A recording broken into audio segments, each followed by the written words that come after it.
Bonjour à tous, quelles sont les énergies pour toi pour la semaine qui arrive? Allez, c'est parti, on y va, on anticipe un petit peu. Qu'est-ce que l'on souhaite te dire?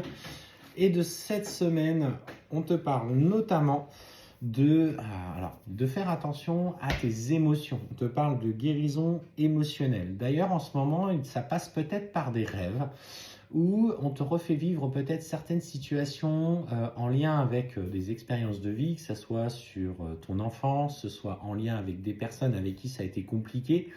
Et en fait, voilà, ça passe par, on essaye de te faire prendre conscience. Vous voyez, alors, on va pas parler des voyages astro, hein, c'est pas ça. Là, on parle des rêves. Les rêves, en fait, c'est l'inconscient qui se met un petit peu en travail par rapport à des situations que tu as traversées ou des compréhensions sur des schémas que tu as besoin encore de mettre en lumière.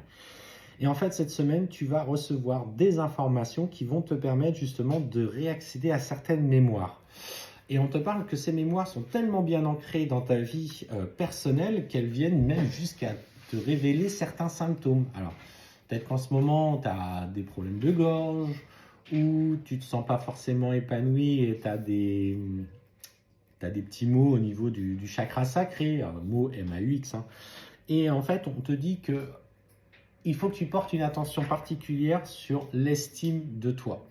Alors pour ceux qui n'y parviennent pas, à être dans la méditation, etc., essayez des techniques d'auto-hypnose ou de méditation guidée sur l'estime de soi, si ça te permet un petit peu de trouver des réponses et en tout cas de retrouver une certaine confiance dans les actes que tu fais et surtout dans l'amour que tu te portes. Parce que c'est ça l'estime de soi, c'est s'apporter suffisamment d'amour aujourd'hui pour accepter certaines situations que tu as traversées.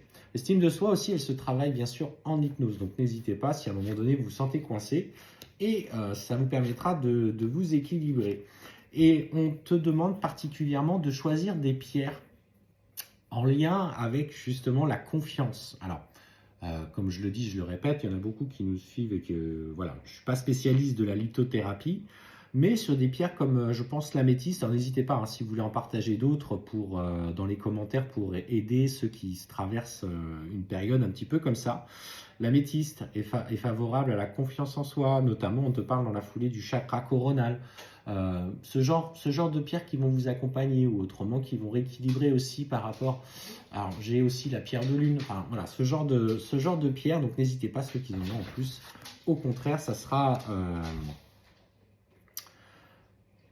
dans le partage avec tout le monde. Et ce qu'on te dit, c'est que justement la nécessité de travailler ce chakra coronal va te libérer un petit peu de tes capacités de médiumnité. C'est important de comprendre que plus tu vas vers ta lumière, alors la lumière, elle va se chercher dans nos propres, l'acceptation de nous-mêmes, comprendre nos pardons, surtout les aimer, mais surtout pour pouvoir mieux, entre guillemets, les contrôler, parce que tout le monde a des pardons, on est tous dans l'équilibre de la lumière, peu importe après le choix que l'on fait de nourrir l'un ou l'autre.